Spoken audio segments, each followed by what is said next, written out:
de la Croix-Mater et de Nicolas Chabatico de la commune de Ramatuelle qui vont présenter comment ils ont mis en place l'inclusion au sein de leur centre de loisirs.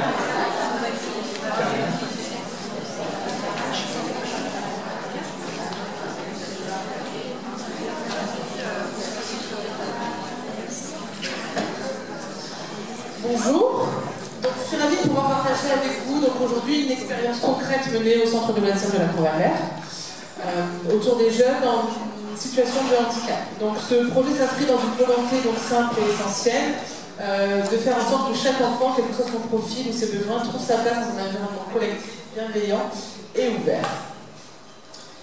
Notre projet est né en 2022, où vous avez vu ce matin, vous avez rencontré M. Jobert, qui est éducateur et a été directeur de l'IME Cézanne. Donc nous avons la chance d'accueillir dans notre commune. Et donc voilà, nous sommes très sensibles à tous ces projets autour du handicap.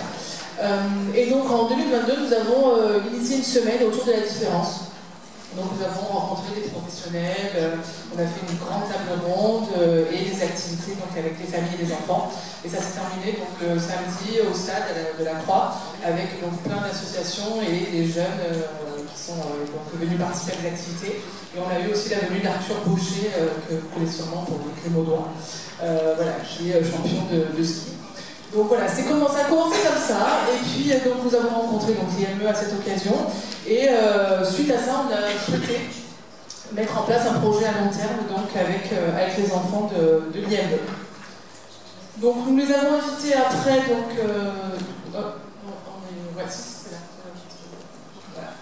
Donc nous avons créé pendant 6 ans la semaine de l'enfance, avec des ateliers tournés autour de diverses activités, de l'art-thérapie, de la nutrition, ateliers Montessori, des dangers d'Internet.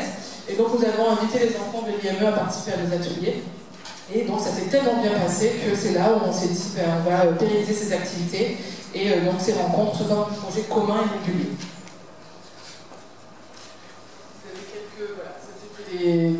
L'atelier Montessori, c'est un truc Montessori qui est basé sur l'IR. Il y a tout ce qu'il faut à l'intérieur et donc ils sont venus au Pôle France. Et donc ils ont mis en place plein d'activités adaptées pour les enfants de tout âge. Jusque-là, il y avait les enfants de l'école, on a accueilli les collèges et donc les enfants de l'IME également. Donc voilà, ça c'est toutes les activités qu'on a mis en place avec les jeunes de l'IME. Donc ils ont participé aux événements communaux à nos côtés. Octobre Rose, la fête de la musique. On a organisé, pour ceux qui connaissent la commune de la Croix-Mater, l'IME est située à Sylvabelle. Si vous ne connaissez pas, vous avez le temps entre les deux. Donc c'est magnifique à un bord de mer. Et ils ont un super terrain de sport qui donne sur la plage. Et donc ils nous ont invités à participer avec eux des activités. On a passé des nuits avec des ados, nos ados à nous. Donc on a dormi tout le temps sur le terrain de l'IME. Donc après on a mis en place les mercredis après-midi l'accueil des jeunes dans notre centre ado.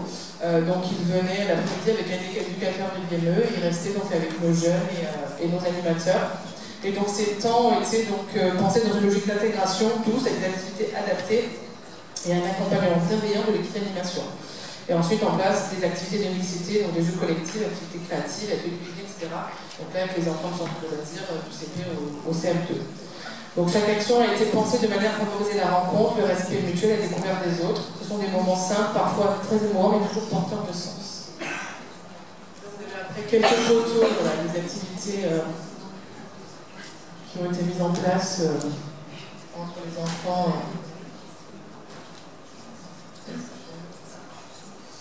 Nous avons organisé dans le cadre de la fête de la musique une après-midi mousse au forum, qui a été très appréciée. Voilà, et donc ça c'était un flash mob géant qu'on a réalisé, donc ça c'était pour la fête de la musique. Et en même temps on fêtait les 100 ans de l'IME, de Itinova, donc on était invités, on a pique-niqué chez eux. Et après on a fini tous dans les rues de la commune, donc on est devant la mairie, tous ensemble.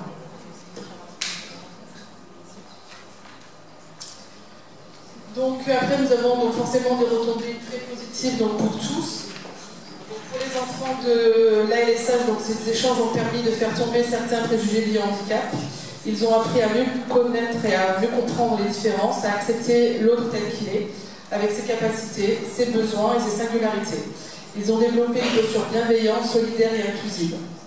Les animateurs témoignent d'une réelle évolution dans leur comportement, davantage d'empathie, de tolérance et de curiosité positive vis-à-vis du handicap.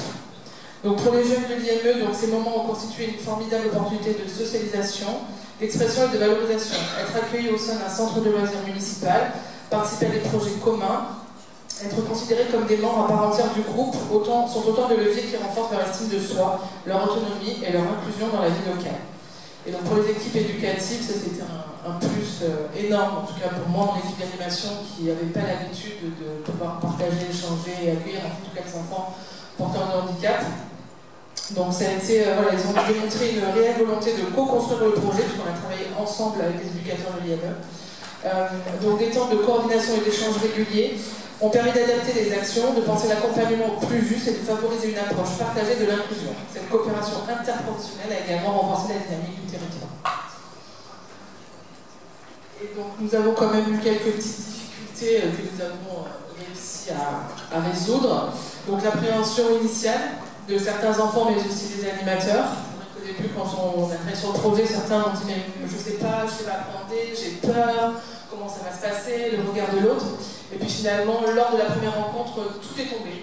Les enfants nous ont tellement bien accueillis et l'échange entre nos enfants à nous, du centre de loisirs et les jeunes du l'IME, c'était tellement génial qu'en fait, dès la première rencontre, ça a été super. Donc voilà, ces réticences ont été levées par un travail de communication et de sensibilisation mené en amont des temps partagés.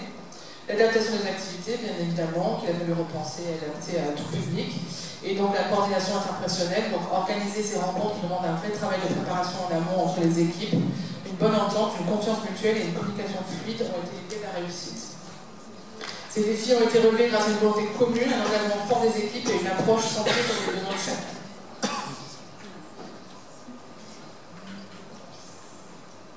Et donc en conclusion, c'est une dynamique à poursuivre et à renforcer. Donc aujourd'hui nous avons à cœur de faire évoluer, d'intégrer de nouveaux projets et de renforcer la formation des animateurs sur les enjeux de l'inclusion et d'impliquer davantage les familles dans cette démarche. Nous croyons profondément que l'inclusion est une richesse, et en partageant des moments de vie, en apprenant ensemble et en confrontant à la différence que nous construisons une société plus juste, plus ouverte et plus humaine. Ce projet n'a pas seulement permis de faire de l'inclusion un concept, il en fait une réalité vécue, concrète et joyeuse au sein de notre centre de loisirs.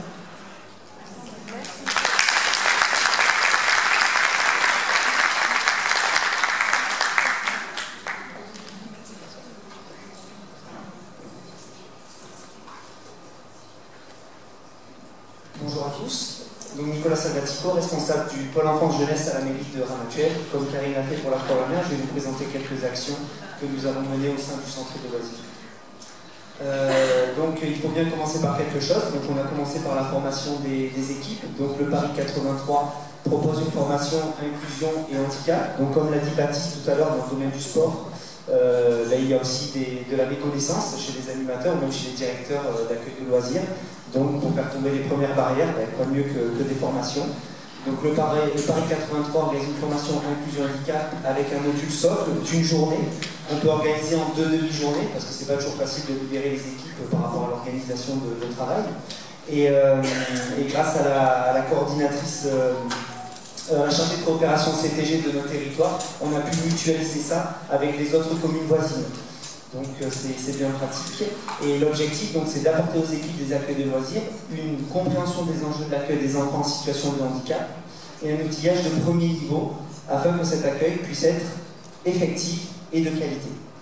Le fait de participer à ce module socle permet d'accéder à d'autres modules. Donc il y en a plusieurs, parmi eux le trouble du spectre autistique, les troubles 10, les troubles du comportement, il y en a d'autres. Et nous, cette année, à Ramatuelle, sur le mois d'octobre et novembre, on a décidé de mettre en place l'Includiag par le comité départemental d'éducation pour la santé du Var, qui va nous permettre d'obtenir des préconisations concrètes pour optimiser l'accueil d'enfants en situation de handicap, afin de s'adapter aux particularités de chaque enfant. Donc on va avoir des préconisations concrètes sur l'aménagement de la structure, le matériel et même la pédagogie.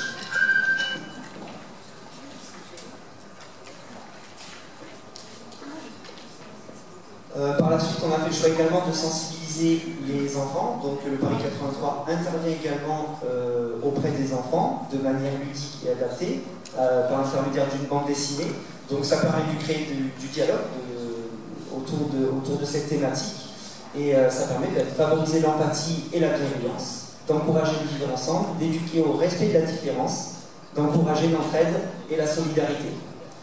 Donc comme de nombreux centres de loisirs l'été dernier, on a fait le choix de travailler sur les Jeux Olympiques, les Jeux Olympiques 2024 à Paris oblige. Et grâce au CDOS 83 et au Paris 83, on a pu faire intervenir un sportif para de haut niveau, donc Noël Dudon, qui est intervenu au centre de loisirs, qui a pu échanger, discuter avec les enfants et également les faire participer à une séance sportive telle qu'il est vu lui. Voilà, donc c'est une belle expérience.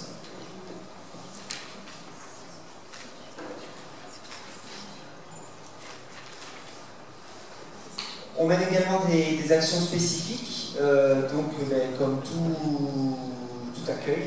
Il nous arrive d'avoir des enfants avec des problématiques comportementales. Il n'y a pas forcément eu de bilan, il n'y a pas forcément eu de diagnostic. Donc on a décidé de faire appel au Paris 83 pour analyser une situation problématique. Il s'agit alors de répondre à une urgence autour d'une situation d'accueil, d'un comportement problème. Donc ça se passe en 2 temps. Dans un premier temps, l'équipe qui est aux côtés de cet enfant au quotidien remplit des grilles d'évaluation dans le champ social et affectif, cognitif, langagier, physique et moteur. Et on a également des éducatrices spécialisées qui viennent observer l'enfant et qui réalisent un compte-rendu. Donc c'est une observation qui est faite sur 2 temps et par 2 personnes différentes. Donc c'est vraiment du coup complet, ça permet de faciliter les interactions, les échanges. Et à l'issue de ça, l'équipe a donc accès à un outil, peut échanger avec le Paris 83 pour être conseillé, pour être formé, et dans le but d'adopter la meilleure attitude face à la situation que l'on rencontre. Et le but étant d'accompagner l'enfant de la manière la plus adaptée. On peut également utiliser ce compte rendu d'observation pour justifier du personnel supplémentaire auprès de sa hiérarchie. Ça, c'est pas négligeable, parfois c'est pas évident, c'est un levier qui est appréciable. Et ça permet également, tout simplement, de mettre des mots, parfois, sur un diagnostic que nous, on a du mal à évaluer et on n'a pas la capacité d'évaluer.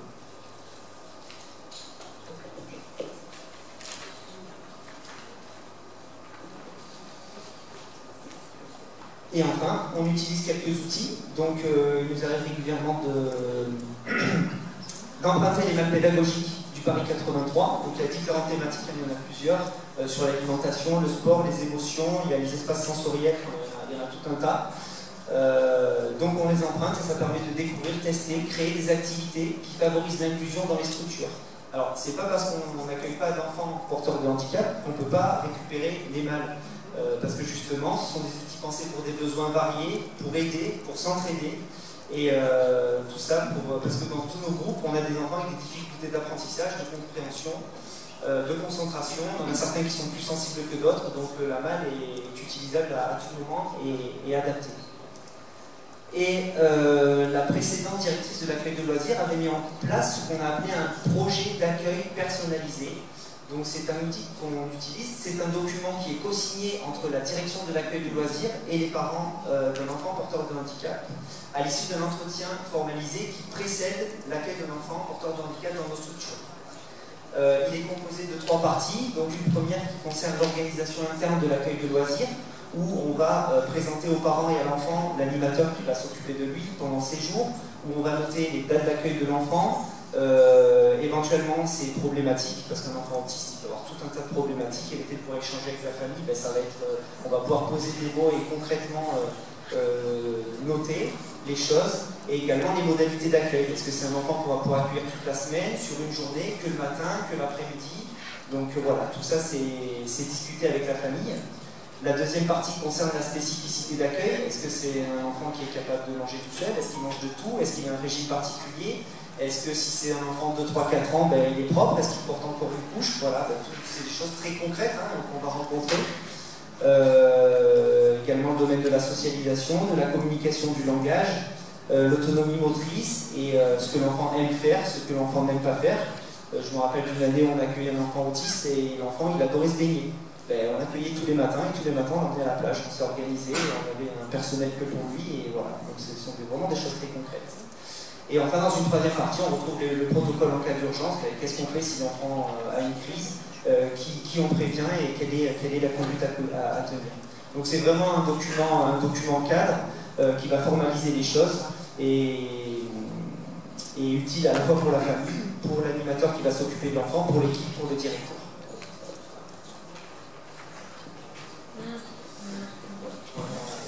Donc voilà, par rapport à nos deux présentations, nous vous confirmons que l'inclusion c'est une réalité dans les accueils de loisirs, qu'avec la bonne volonté de chacun, les dispositifs existants, le réseau qui se met en place sur le territoire et l'accompagnement dont on peut bénéficier, aujourd'hui il est possible de mettre en place des actions adaptées en faveur de l'inclusion.